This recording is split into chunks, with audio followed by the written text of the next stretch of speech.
Good afternoon. I am very glad to be joining you today. I hope that you had a good week and that your 4th of July, whether you had the day off, whether you had the chance to spend time with family, that things went well. And the the subject of our, today's message is the prerequisite for the blessing. Again, the prerequisite for the blessing. A prerequisite is usually defined as something that you have to do in order for something else to happen. So, for example, if you have experience with gardening, with farming, usually you have to use some sort of tool to work the soil before you plant the seed or you plant the actual plant that you will be growing. Another example is when you're in college or you're in school in general, there are classes that you want to take or there are classes that you need to take to graduate. But before you are eligible to take that class, there are other classes that you need to take. For example, to take algebra, you have to take pre-algebra. To take calculus, you have to take pre-calculus. A prerequisite, something that you have to do, that has to happen in order for something else to happen. And today, the passage that we'll be considering is again 1 Kings 17. And this is, if I recall, our third week with this text. We are considering the encounter between Elijah and the widow. So just to go back a little bit to establish some context, Elijah declared a drought in the land, and God found different ways to provide for him, to feed him, whether it was the ravens, and at some point, God sent him to a house of a widow woman, and God told him, "You can go there. I have commanded the widow to provide for you." So last week we considered how one of the first things that God instructed Elijah to tell the widow is that she should not be afraid. Before he told her anything else about what she needs to do and how as far as the instruction that God has sent for her, first things first, that she should not be afraid. Do not fear. So for today, what I would like to consider with you is one of the phrases from verse 13. Again, 1 Kings 17, verse 13, where it says, "But make me thereof a little cake first." Again, the two words that I would like to focus on, but first.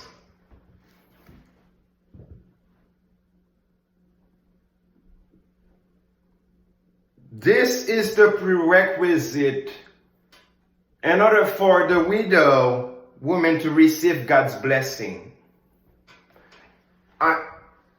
I have to be very careful here because I don't want to frame it as if she's earning it because she's doing something that makes her deserve it.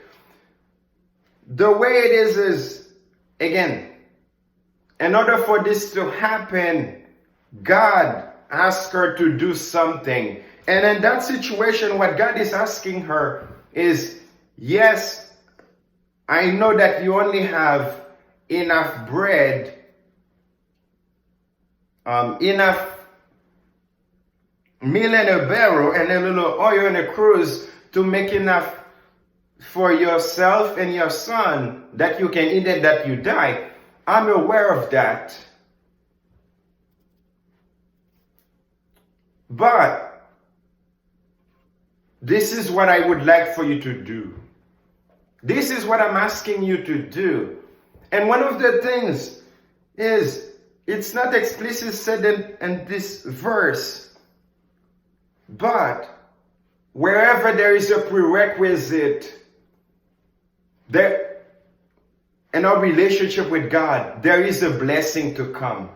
This verse doesn't say it here, but it's as if God is saying, I'm going to do something for you.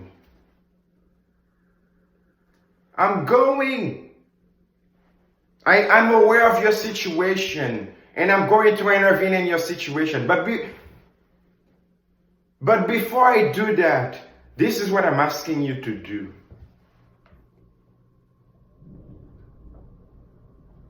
Usually,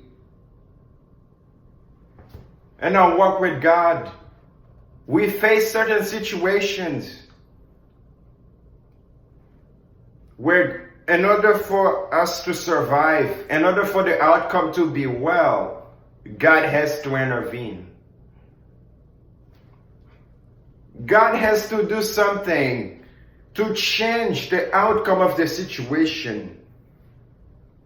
Whether it's a sickness, whether it's a financial situation, whether it's something at work, or work-related, whatever the nature of the crisis, of the problem, what's important is, in order for it to turn out well, God has to intervene. But what this text is showing us, I believe, is that in those instances, when we need God to do something to intervene in the situation, God presents us with a prerequisite. Because the way the story is presented is, the widow woman and her son, they only have enough to make 1 meal and eat, and that they die, and then they would die. Which means, in a way, she is not just doing this. This is not just a situation where she is doing something for God. She needs God to do something. She is not just doing God a service. She's not just doing God a favor by making a meal and doing the first one, and making a meal and sharing the meal with the prophet. She only has enough to eat for 1 meal, and then she is facing death, which means she needs God to do something. And directly, when she is saying, I only have enough to eat 1 meal and then I will die, and directly, without saying it out loud, what she's saying is, I'm facing a difficult situation.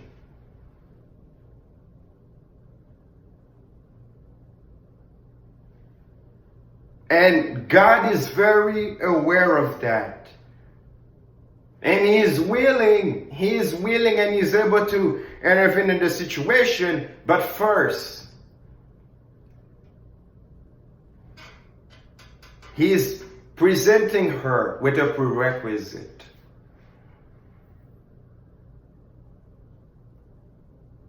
And I can share with you, there are various other instances in the Bible when someone prays for something. They pray for a blessing, something they desire. But before God grants their request, He says, this is a prerequisite. Yes, I heard your prayer. Yes, I'm willing to bless you. But this is what I would like. This is what I'm asking you to do for me. And an example that comes to mind is the story of Abraham. Abraham asked God for his son.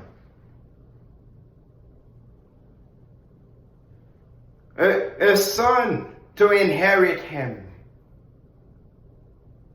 And God says to him, yes, I am willing to bless you. Yes, I will bless you. I will make you successful. But first, there are certain things that I'm going to ask you to do. There are certain things that I will present before you. They will be the prerequisites for you to get to the place where I bless you. As I said earlier, we're not earning God's favor. We cannot earn God's favor. We cannot earn God's blessings. But rather, it's to get us to a place where we are in position where our relationship with God is in such a perfect harmony that the blessing flows naturally from God's heart to ours. Where the relationship, we are in such perfect communion with Him that we receive the blessing. But it's not as if I do this, God will do this for me. If I want God to, no, we're not earning it. And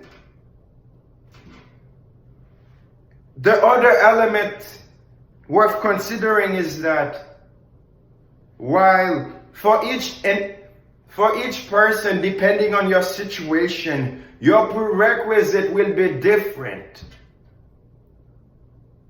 But there is one point in common. For each time that God asks someone, God presents someone with a prerequisite. All those prerequisites, they have one thing in common. And that is that God is asking us to trust Him.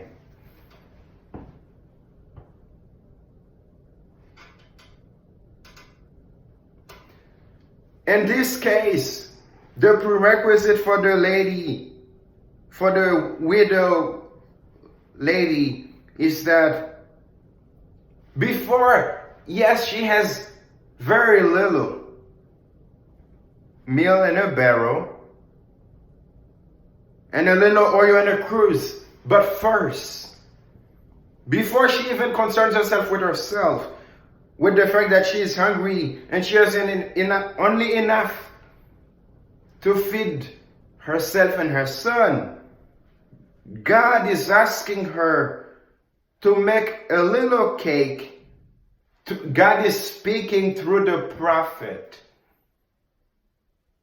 Indirectly, God is speaking through the prophet. God is asking her to make a little cake, to use that little barrel and that little oil to make a cake for the prophet.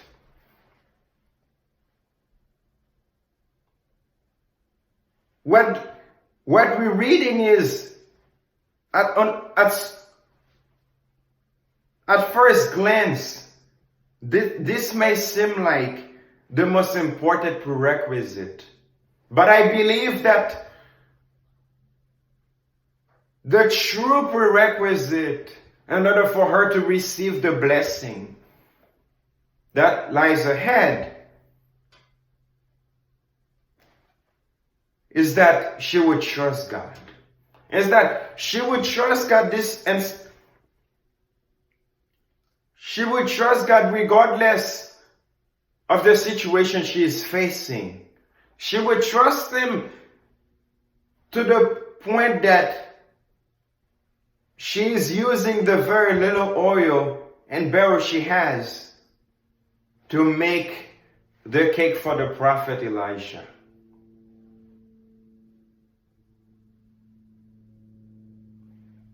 And that, I believe, is the prerequisite to God's blessing. It's not in the same way when God asks us to do something, it's not what we are doing that earns us His favor. It's not because He's asking us to do something so significant, something so big, that we can say to ourselves, wow, God is really asking me to do this. There must be, because He's asking me to do this, there must be a big blessing ahead. Or if He's asking us to do something that seems insignificant, that you can say, oh, this is barely nothing. It's the fact that whether we are willing to trust Him and to do what He's asking us to do. Because trust comes from the heart. And when we trust God, our heart is aligned with Him. One of the ways you can tell whether someone's heart is aligned with another person is how well they trust Him.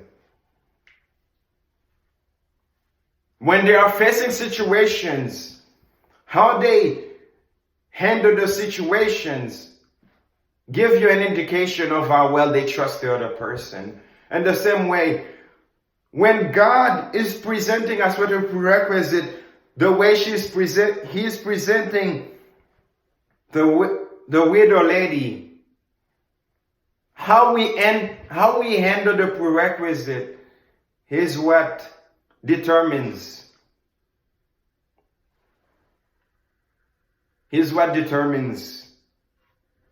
whether we trust Him or not.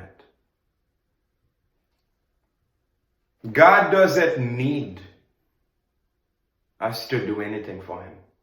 God doesn't need the widow lady to do the meal to feed the prophet. Early in the passage, God showed, the text tells us that God used ravens to feed the prophet Elijah. He is the God of the universe. He can use more than one way to do His will. God doesn't need us. Whatever God is asking us to do, whatever He's entrusting us to do, He doesn't need us to do it. If we choose not to do it, God's will still be done. He'll find other ways. He'll find other people or other means to do it. What's important is when He's asking us to do those things, whether He's asking us to do a mission trip, to go on a mission trip, whether He's asking us to give generously, to give more than we are willing, more than we are accustomed to. Let's say, for instance, we usually give $100 at church or to a local organization. And God is asking you to trust Him and to give $130 or $200. Or you usually only pray for about 10 minutes at the beginning of the day or at the end of the day before you go to sleep. And He's asking you to trust Him and to put aside an hour, 2 hours of your time. Or there is that person in need. God is asking you to Take some time out of your day to get out of your comfort zone and to go talk to that person, to go say hi to them, to go preach the word, to share God's word with them, to minister to them. There is that person who's going through a tough time, and you don't feel comfortable going to them and talk to them, but God is pressing on your heart to go and do it. God doesn't need us. He doesn't need me, doesn't need you to do any of those things. But what it comes down to is, when He's asking us to do those things, in reality, what He's asking is, I want to bless you. I want to bless you spiritually. I want to bless you financially. I want to bless your marriage. I want to bless your relationships. I want to bless your work. I want to bless your home. I want to bless your health. But first, this is what I'm asking you to do. I'm asking you to trust me and to do those things.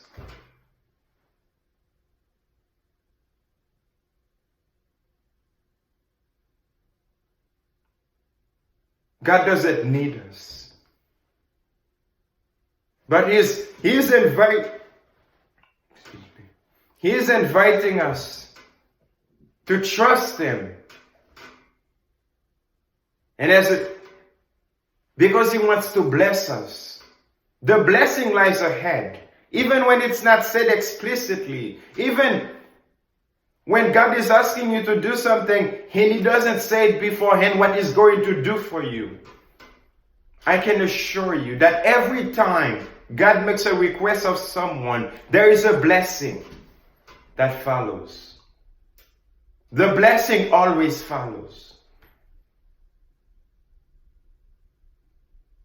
But do we trust Him to do? Do we trust Him to do that? Whether we trust Him is what determines what follows it. I don't know what God is asking of you this week, this month, this year. Maybe He's pressing on your heart to go on that mission trip that you've putting aside for quite some time. Maybe He's asking you to give. To give more than you usually do. And that giving will take you out of your comfort zone financially. But nevertheless, He is asking. Maybe He's asking you to pray, to spend more time in prayer, to spend an hour, 30 minutes, 2 hours. Maybe He's asking you to be more involved in your home, to spend more time with the family. Maybe He's asking you to be more invested at work. Yes, you're doing enough to get by, but maybe He's asking you to be more invested, to do more, to go beyond what's required of you.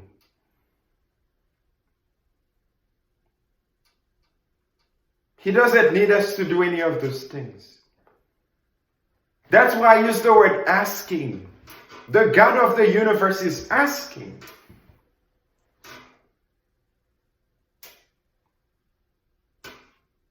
He is asking because He doesn't need us to. If we decide not to do it, He will be fine. He will find other people. He will find other ways.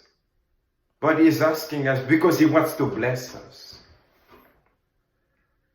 But in order for Him to bless us, He wants us to trust Him. And whatever situation God is asking you to trust Him today, I want to invite you to trust Him. At work, in your relationship, in whichever form the prerequisite comes, we can trust Him and follow through with the prerequisite, because when we do, because in order for us to receive His blessing, we must do the prerequisite. He doesn't need us to do it, but we need His blessing. And in order for Him to receive His blessing, we must do the prerequisites. Let us close with the word of prayer. Lord, thank you. Thank you for your word. Thank you for reminding us that what's most important is not the specific object, that the specific action you're asking us to do. What's the most important is not the actual prerequisite, but the most important is whether we are willing to trust you and to follow through with the prerequisite, trusting that there is a blessing that lies ahead. Thank you for reminding us that however significant or however insignificant what you're asking us to do may seem, it's the trust that matters.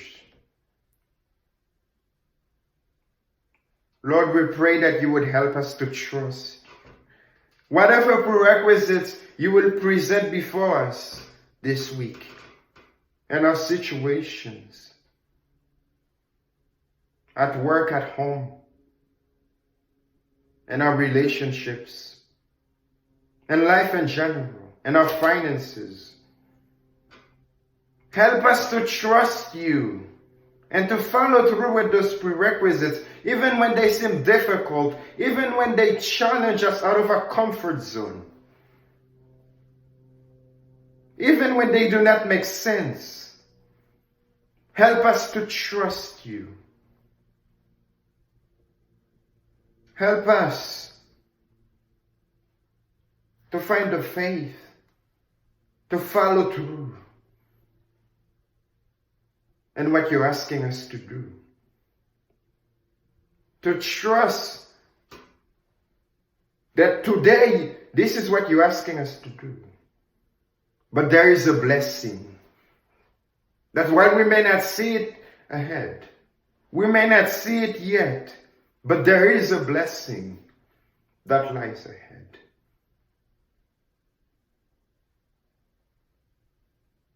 And since our prayer is to live a blessed life before you, help us to follow through with the prerequisites. Because that path, while it may seem difficult, it may seem nonsensical, that path, that is the prerequisite that will lead us to that place where you will meet us and you will bless us. Lord, thank you. And please grant us the faith to follow you in those prerequisites, however small or however big they may seem. Thank you for listening. Thank you for watching. Have a great week. May God bless you. And I look forward to speaking with you next time. Thank you.